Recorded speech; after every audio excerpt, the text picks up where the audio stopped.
Evangelho de Jesus Cristo, segundo Marcos, capítulo 16, versos 14 a 20. Essa semana, no dia 12 de agosto, a Igreja Presbiteriana do Brasil completou 161 anos de existência aqui no Brasil. A data é marcada pelo dia da chegada do missionário americano Ashbel Green Simon, que desceu no porto do Rio de Janeiro, vindo da região de Nova York, Estados Unidos. Ele tinha aproximadamente 26 anos, solteiro, não sabia falar a língua portuguesa. Quando ele desceu na cidade do Rio de Janeiro, a cidade vivia uma grande pandemia de febre amarela. Em 8 anos de vida, dos 26 aos 34, Simonton plantou a igreja mãe, a Igreja Presbiteriana do Rio de Janeiro, criou o primeiro jornal evangélico, a imprensa evangélica, fundou um seminário, criou um presbitério do Rio de Janeiro. Em 8 anos, ele casou-se aqui no Brasil. Nesse período de 8 anos, ele ficou viúvo. Depois da morte da sua esposa, ele morre também. E depois que ele morre, a sua filha pequena, que foi enviada para o seu cunhado, que morava aqui em São Paulo, morreu também. E eu quero, nessa noite, desafiar você que é presbiteriano, você que está chegando à Igreja Presbiteriana. A nossa igreja, ela é fruto do avivamento que aconteceu nos Estados Unidos, no final do século XIX. E onde há avivamento, há um grande movimento missionário. Porque o maior missionário de todos os tempos é o próprio Espírito Santo. Deus, Pai, teve um único filho. E Ele fez desse filho um missionário. Um missionário. E você que é crente, que é regenerado, se você faz parte da igreja, você é um missionário. E nós estamos aqui na terra para cumprir a nossa missão. Eu queria chamar a sua preciosa atenção para esse texto de Marcos, capítulo 16. Diz assim, a partir do versículo 14: Finalmente apareceu Jesus aos 11, quando estavam à mesa, e censurou-lhes a incredulidade e dureza de coração, porque não deram crédito aos que o tinham visto já ressuscitado. Vamos ler juntos? Verso 15, 16, bem forte, o que é que diz? E disse-lhes: Ide por todo o mundo e pregai o evangelho a toda criatura. Quem crer e for batizado será salvo. Quem, porém, não crer será condenado. Aí continua o texto: esses sinais hão de acompanhar aqueles que creem. Em meu nome expelirão demônios, falarão novas línguas, pegarão em serpentes, e se alguma coisa mortífera beberem, não lhes fará mal. E se impuserem as mãos sobre os enfermos, eles ficarão curados. De fato, o Senhor Jesus, depois de lhes ter falado, foi recebido no céu e assentou-se à destra de Deus. E eles, tendo partido, pregaram em toda parte, cooperando com eles o Senhor e confirmando a palavra por meio de sinais que se seguiam. À luz desse texto, eu quero meditar com vocês sobre o seguinte tema: o DNA missionário da Igreja de Jesus. Repete comigo aí. O DNA missionário da Igreja de Jesus. Todo mundo aqui sabe o que é o DNA. O DNA são as nossas características, ou as características da nossa natureza individual, como seres vivos. Jesus Cristo, Ele comprou a sua igreja, ele fundou a sua igreja e ele edifica a sua igreja para ser uma igreja missionária. O DNA espiritual da igreja de Jesus, enquanto ela estiver aqui na terra, é fazer a missão. Fazer a missão. À luz do texto, veja no versículo 14, lê comigo aí. Finalmente apareceu Jesus aos 11, quando estavam à mesa, e censurou-lhes a incredulidade e dureza de coração, porque não deram crédito aos que eu tinham visto já ressuscitar. Qual é a prova, a evidência, o fato teológico que fundamenta a existência da igreja? É a ressurreição de Cristo. Se Cristo não ressuscitou, é vã a nossa fé e é vã a nossa pregação. Jesus ressuscitou para cumprir as Escrituras. Jesus ressuscitou para destruir o poder de Satanás, do pecado e da morte. Jesus ressuscitou por causa da nossa justificação. Jesus ressuscitou para que nós também pudéssemos receber dele a vida eterna e a ressurreição do corpo. Então preste atenção que a primeira palavra de Jesus para a igreja que ele tinha comprado, a igreja que ele tinha plantado, porque Jesus foi o plantador da igreja em Jerusalém, é uma palavra de censura. Veja no texto. Censurou-lhes a incredulidade e dureza de coração. Essas duas palavras são muito fortes. Primeira palavra, censurou-lhes, ou seja, Jesus fez uma repreensão veemente. E aqui eu quero chamar a sua atenção que uma igreja que não reconhece, que não crê no Cristo vivo, não pode ser uma igreja missionária. Preste atenção, o que faz a igreja ser uma igreja missionária é o fato dela entender que Cristo está vivo. É ter uma experiência com o Cristo vivo, é reconhecer que Ele já pagou o preço da nossa redenção. É tão interessante isso aqui, irmãos, porque há muitas igrejas hoje, locais, que tem nome de igreja evangélica, mas que não faz missões. Há muitos crentes que conhecem a Bíblia, que estudam a Bíblia, que conhecem teologia, que conhecem doutrina, mas não é missionário. Eu gosto dessa expressão que está aí no texto. Eles estavam sentados à mesa. Na linguagem de João, eles estavam com as portas trancadas, porque eles estavam com medo dos judeus. Preste atenção. É muito bom sentar na mesa. É muito gostoso ter uma igreja onde nós temos comunhão, temos compartilhamento. Mas, meus amados irmãos, a comunhão não pode prejudicar a missão. A comunhão não pode substituir a responsabilidade que eu e você, nós temos de pregar o Evangelho.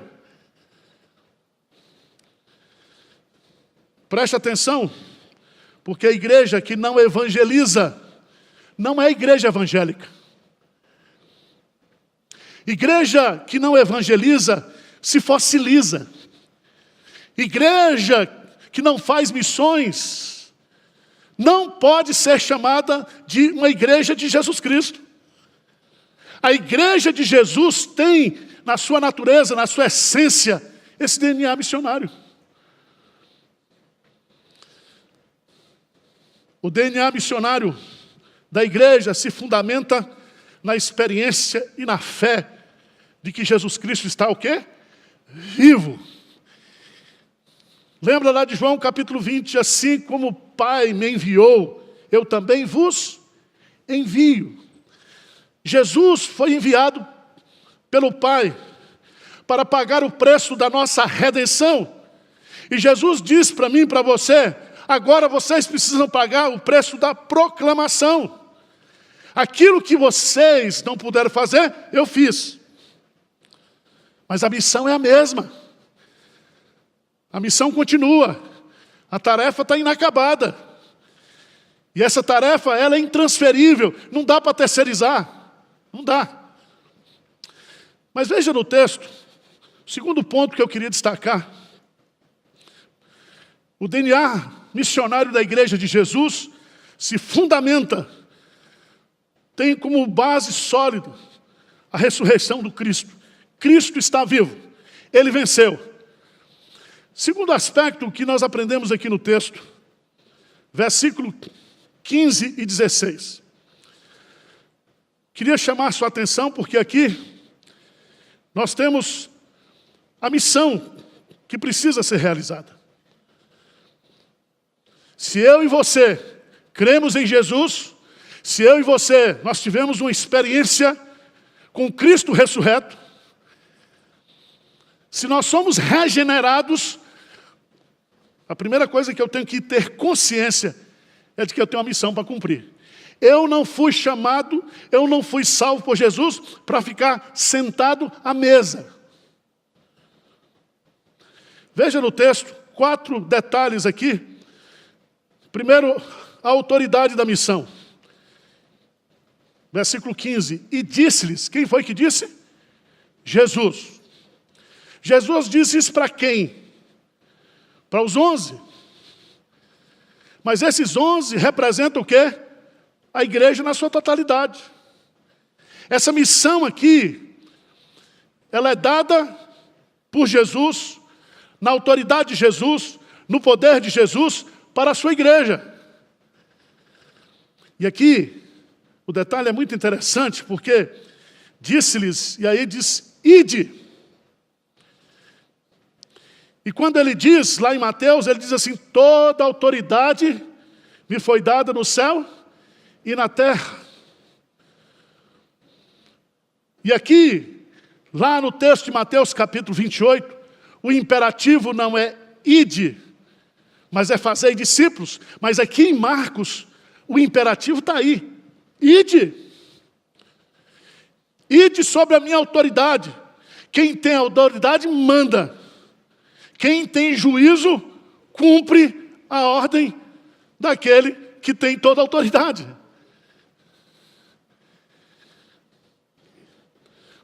Adoniran Judson, ele diz o seguinte, se a obra missionária é uma ordem, ordem não se discute. Ordem o quê? Se cumpre. Se cumpre. Segundo lugar, segundo detalhe dessa missão, a autoridade, o conteúdo da missão. Qual é? Ide por todo mundo e pregai o evangelho a toda criatura. A autoridade da missão, o conteúdo da missão. Pregar o que, gente? O evangelho. Volta para Marcos capítulo 1, por favor. Marcos capítulo 1. No versículo 1. Marcos 1:1. Marcos define o que é o evangelho. Ele diz assim, princípio do evangelho de Jesus Cristo, Filho de Deus. O evangelho tem a sua origem em Deus. O conteúdo desse evangelho é Jesus. E quando você prega o evangelho, você está pregando a Jesus. Veja, no versículo 15 de Marcos, capítulo 1, 14 e 15, veja aí. Lê comigo, Marcos 1, 14 e 15, o que é que diz? Depois de João ter sido preso, foi Jesus para a Galileia, pregando o evangelho de quem? De Deus. Não é o evangelho de Allan Kardec, não é o evangelho da cura, Não é o evangelho do milagre. É o evangelho de Deus. Mas veja, no versículo 15 diz assim, dizendo, o tempo está cumprido e o reino de Deus está próximo. E aí você vai descobrir que essa pregação é feita em obediência à autoridade de Jesus, fundamentado no evangelho de Deus. E o alvo é produzir conversão. Porque veja que há duas coisas que estão unidas aqui que não podem ser separadas. Espiritualmente falando, que é arrependimento e fé. Os teólogos entendem que a conversão tem esses dois elementos. O arrependimento, que é o reconhecimento dos seus pecados, dos seus erros. Mas ao mesmo tempo que a gente se arrepende, a gente corre para Jesus, a gente crê em Jesus, a gente confia em Jesus.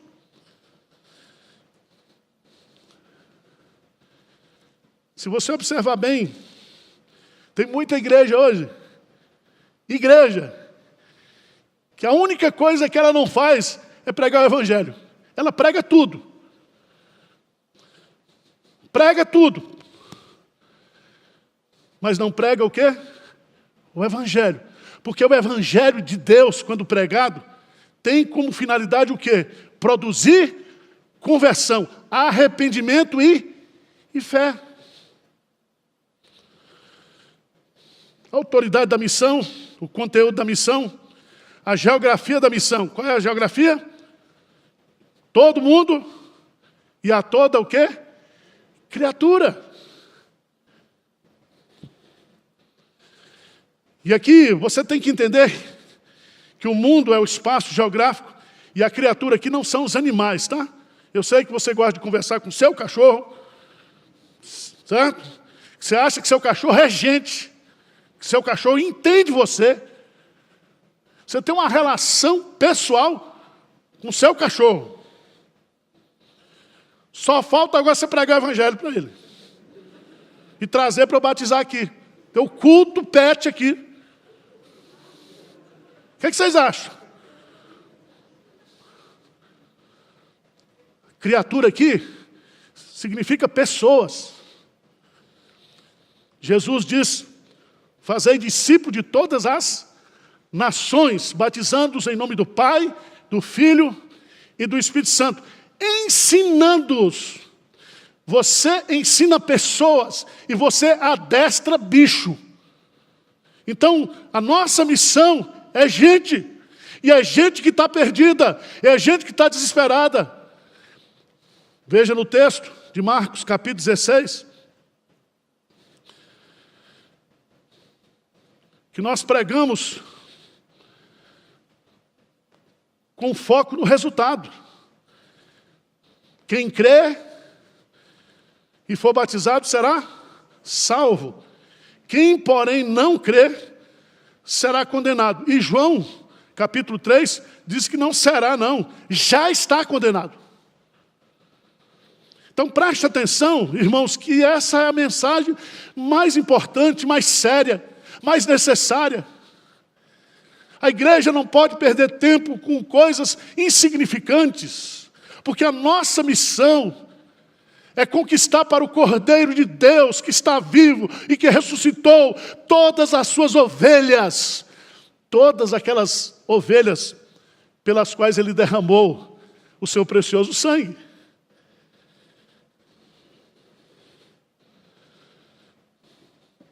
Mas vamos lá. O DNA missionário da Igreja de Jesus fundamenta-se na ressurreição, na fé do Cristo vivo.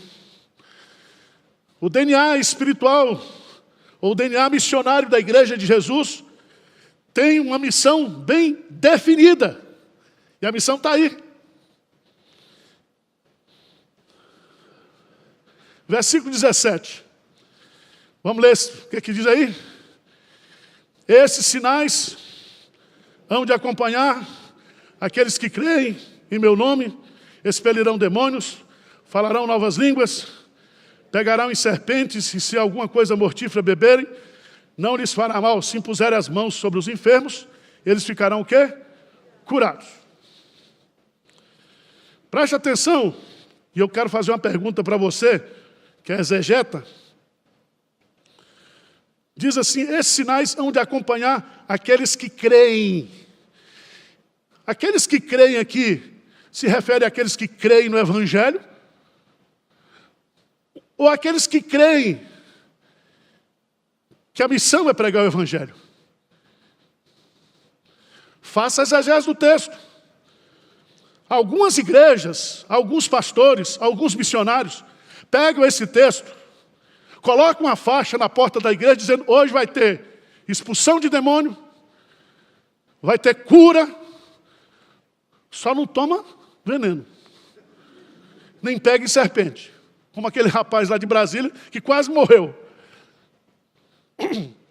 Você vê que esse evangelho está sendo pregado aí, marca um horário, num determinado espaço, para pregar um evangelho que não é o evangelho. E esse texto tem sido massacrado do ponto de vista da exegese bíblica. Sabe por quê? Porque os que creem aqui, não é os que apenas creem no evangelho, mas creem que Jesus está vivo. E porque Ele está vivo, nós temos que cumprir a missão. Amém? E nós vamos. E Jesus disse para essa igreja, ficai em Jerusalém, até que do alto sejais revestidos de poder. E o primeiro ato de Jesus ao ser entronizado foi mandar o Espírito Santo.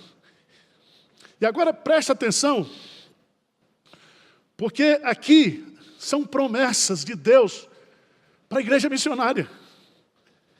Esses sinais, o que é um sinal? Um sinal aponta. Aponta para quê? Que Cristo está vivo? Ele está vivo. Esses sinais aqui são bênçãos que a igreja, no campo missionário, vai receber de Deus. Não vamos deturpar o texto. Esses sinais hão de acompanhar aqueles que creem. Só pode acompanhar quem está indo. Sinais não acompanham para quem está parado. Sinais não podem ser manifestos numa coisa parada. Enquanto eles estavam à mesa, não tinha sinal. Porque eles eram o quê? Incrédulos. O que Jesus Cristo censurou a igreja? Foi a teologia da igreja? Foi a adoração da igreja? Foi o ensino da igreja? Foi a comunhão da igreja? Não! Jesus censurou a incredulidade deles, porque eles não tinham entendido que Cristo ressuscitou e que Ele nos deu uma missão para cumprir e que nós temos que cumprir essa missão. Veja no texto, irmãos, que esses sinais hão de acompanhar aqueles que creem. E aí eu chamo a sua atenção. Em meu nome. Por que é em nome de Jesus? Porque é na autoridade de Jesus. É no poder de Jesus. E aqui eu queria chamar a sua atenção para 3 coisas que são necessárias para uma igreja missionária. Preste atenção. Todas as manifestações que aconteceram no ministério de Jesus, todas aquelas manifestações que aconteceram no ministério dos apóstolos, com as forças malignas, aconteceram porque a igreja estava fazendo o quê? A obra missionária. Preste atenção, não é marcar. Domingo que vem, gente, por favor, no culto das 16 horas, vai ter sessão de expulsão de demônio. Então, quem tem demônio, vem, que nós vamos tirar. É isso que o texto está dizendo?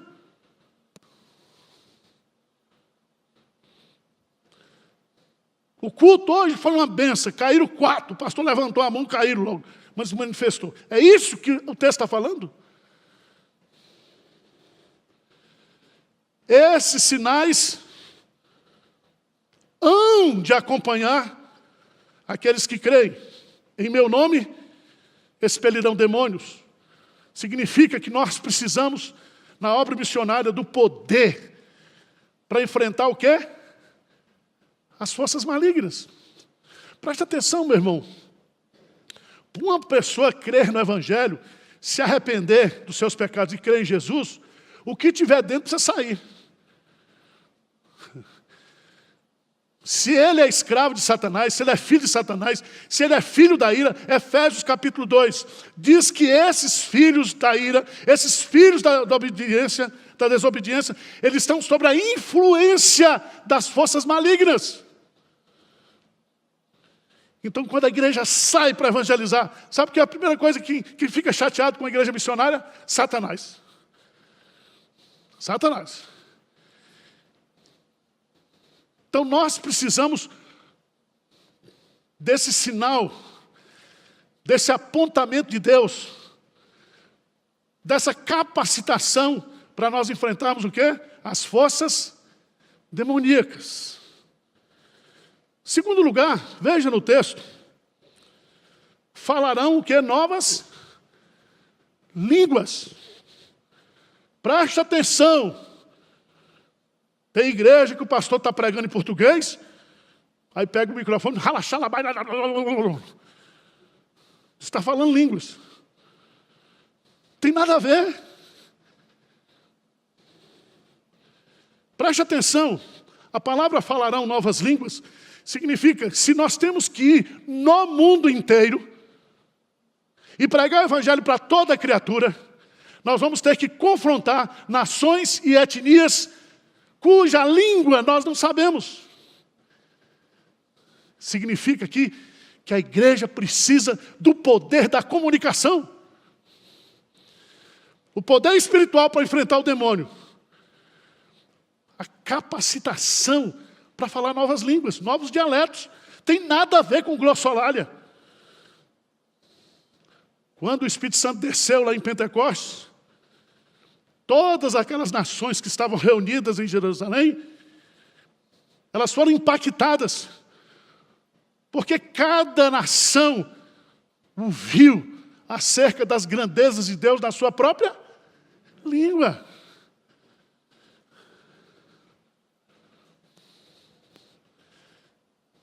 Quer falar a língua, meu filho? Vá para o campo missionário. Pastor, eu gostaria de falar a língua. Tudo bem, meu irmão. Vá ser um missionário.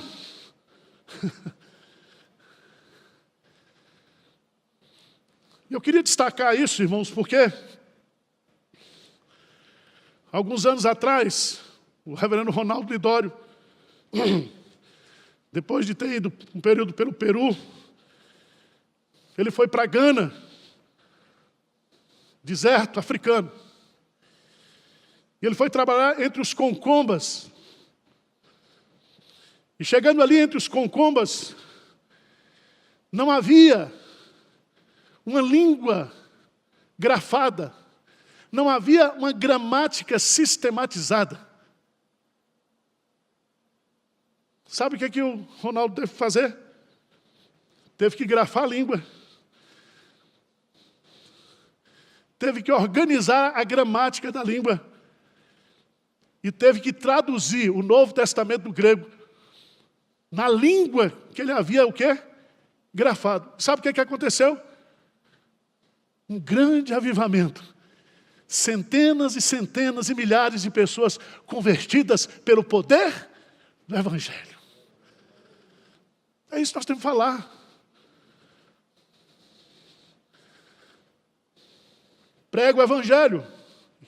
E como nós temos que pregar o Evangelho a toda criatura e fazermos discípulos de todas as nações, nós temos que falar o quê? Novas línguas. E eu chamo a sua atenção preciosa, porque Atos dos Apóstolos vai dar vários exemplos sobre isso. Teve um momento que Paulo foi se dirigir aos judeus e ele falou em hebraico. Mas quando ele foi falar para os gregos, ele pregou em grego. Preste atenção. Uma igreja missionária Uma igreja que está no campo missionário, ela vai enfrentar os poderes demoníacos e ela vai ter que trabalhar também a comunicação, a área da linguística. Terceiro lugar, e aí que eu queria chamar a sua atenção, versículo 18, poder da proteção. Poder espiritual para enfrentar os demônios, poder linguístico para comunicar a palavra de Deus, poder de proteção. O que é que significa isso? Veja no texto. Pegarão em serpentes. Eu pergunto para você, se algum missionário para pregar o evangelho precisa pegar em serpente. Você lembra que Paulo, quando chegou na ilha de Malta, ele foi pegar uns gravetos, uma serpente veio e o quê? Picou a Paulo. E ele não morreu. O pastor Ronaldo Lidório, no seu diário, entre os concombas, várias vezes, ele foi envenenado pelos feiticeiros, mas não morreu, o desgramado. Teve 10 febres amarelas e não morreu. Teve tuberculose óssea, não morreu. Sabe por quê, irmãos? Porque a igreja que está na missão, ela tem o quê? A proteção sobrenatural de Deus. Amém? Não pega. Não pega. Esse texto é interessante, porque está falando aqui, né? Se alguma coisa mortífera beberem, não lhes fará mal. Olha, é justamente, você acha que o diabo não quer destruir o missionário? Não quer destruir a obra missionária? E como é que ele faz? Ele quer matar o missionário. E aqui é muito interessante, porque Paulo Júnior pregando hoje aqui, falou que as portas do inferno não prevalecerão contra a igreja. Porque uma das armas que Satanás faz é matar missionário, é matar crente. E quanto mais mata crente, mais a turma se converte. Porque o sangue dos mártires é a semente da igreja. Por que nós estamos aqui hoje? Porque um rapaz de 26 anos deixou o seu conforto nos Estados Unidos e veio para cá e morreu aqui. Se eu e você nós estamos aqui, é porque muitas vidas foram sacrificadas na obra missionária. Mas há uma coisa interessante aqui. Porque poder de proteção daquilo que faz contra a gente, poder de proteção, e aqui eu quero contar outro exemplo do reverendo Ronaldo. Quando ele chegou entre os concombas, nós aqui, a igreja de Pinheiros, ajudou a montar uma clínica médica. Clínica médica. E essa clínica está até hoje lá. Atendia mais de 3.000 pessoas por mês. Mas um dia, faltou remédio.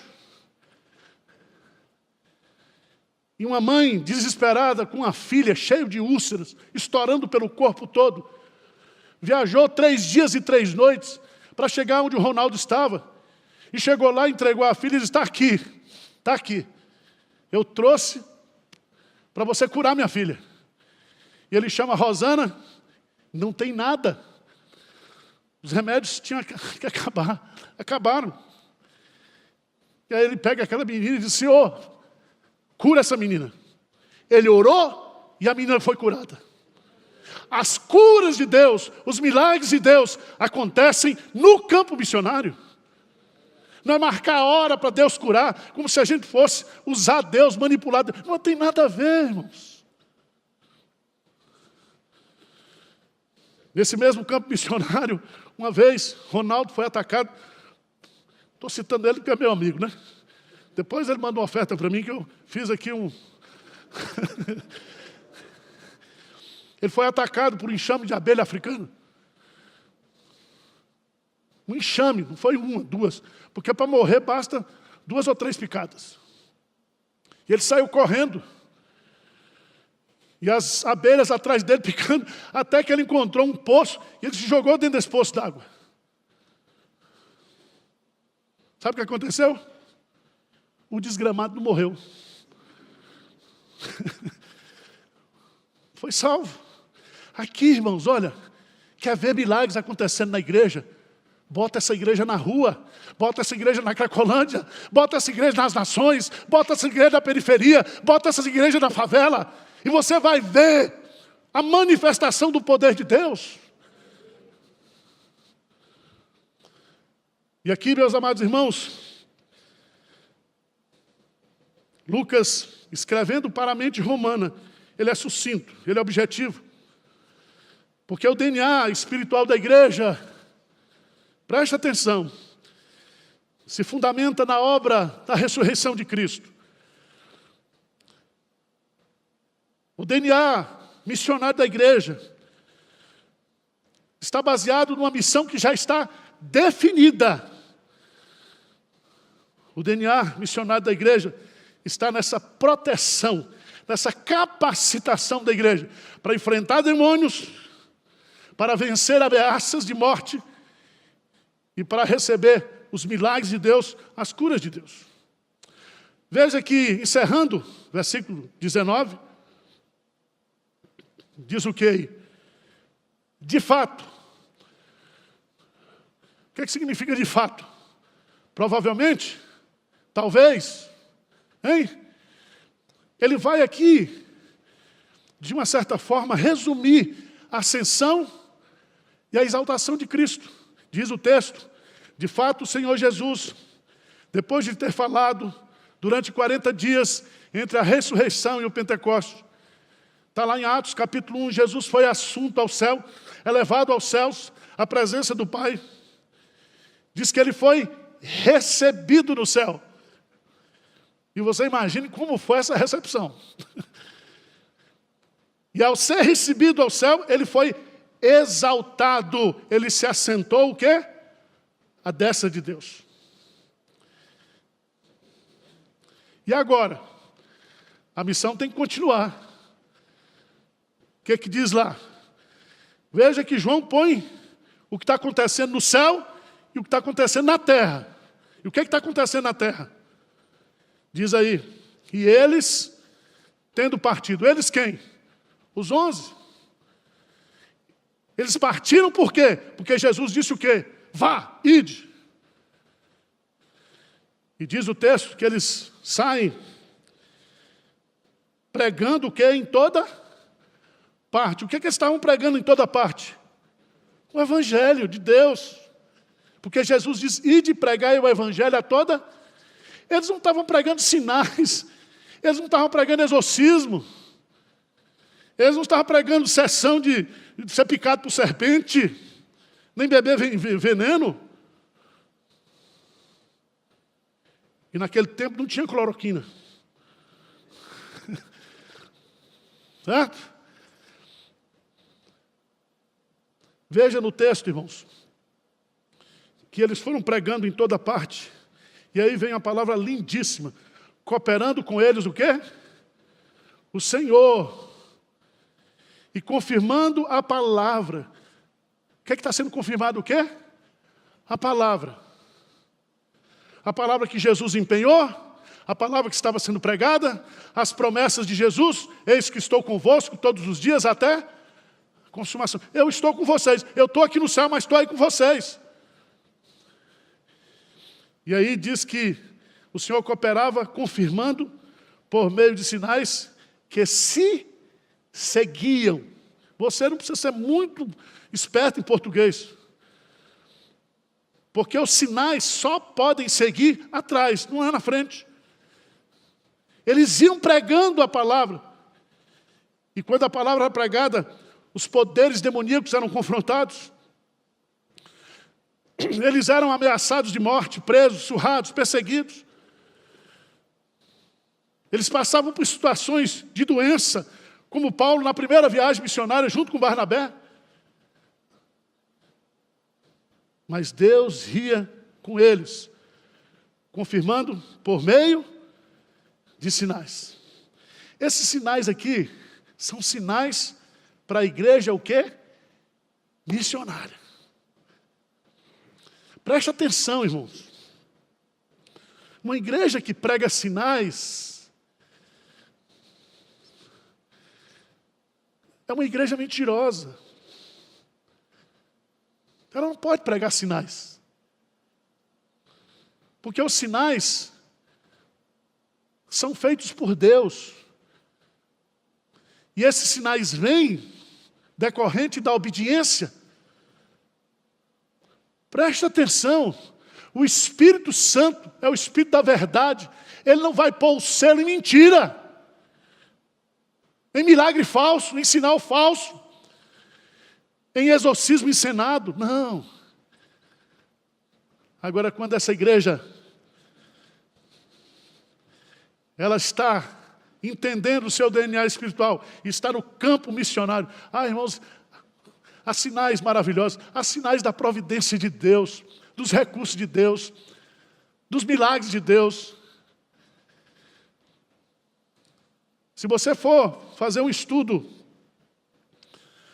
no livro de Atos dos Apóstolos e no ministério de Jesus, tudo acontecia, os sinais acompanhavam, porque eles estavam na obra missionária. Na obra missionária.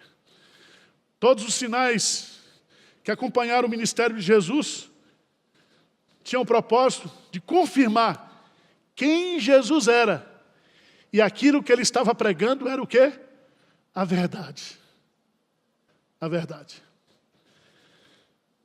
Igreja Presbiteriana de Pinheiros, 114 anos. Somos uma igreja missionária. Se você não é missionário, vá embora. Ou se converta hoje, se arrependa. Porque nós não temos plano B. Nós existimos para cumprir a missão. Amém? Vamos ficar de pé, vamos orar?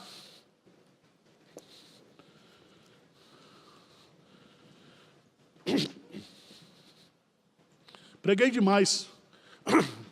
Mas vocês entenderam a mensagem? Então tá bom. Senhor Deus, olha para nós aqui, Pai. Nós queremos ser uma grande igreja missionária. Nós queremos gastar a nossa vida para cumprir essa missão que o Senhor nos deu, que é a mesma que o Senhor veio fazer aqui, que é comprar a tua igreja, que é conduzir os teus eleitos através da pregação do Evangelho. Pai, dê consciência para cada membro, para a liderança dessa igreja, para a minha vida, para a vida de cada um aqui, que nós não podemos deixar de obedecer à missão. Fortalece-nos, anima-nos, tira do nosso coração toda a incredulidade, tira do nosso coração essa vontade de estar sempre à mesa, sendo servido. Dá-nos consciência, Pai, de que essa missão é intransferível. Não tem plano B, nós temos que ir levar o Evangelho a toda criatura. Humildemente nos curvamos diante da Tua soberania, no nome precioso de Jesus. Amém.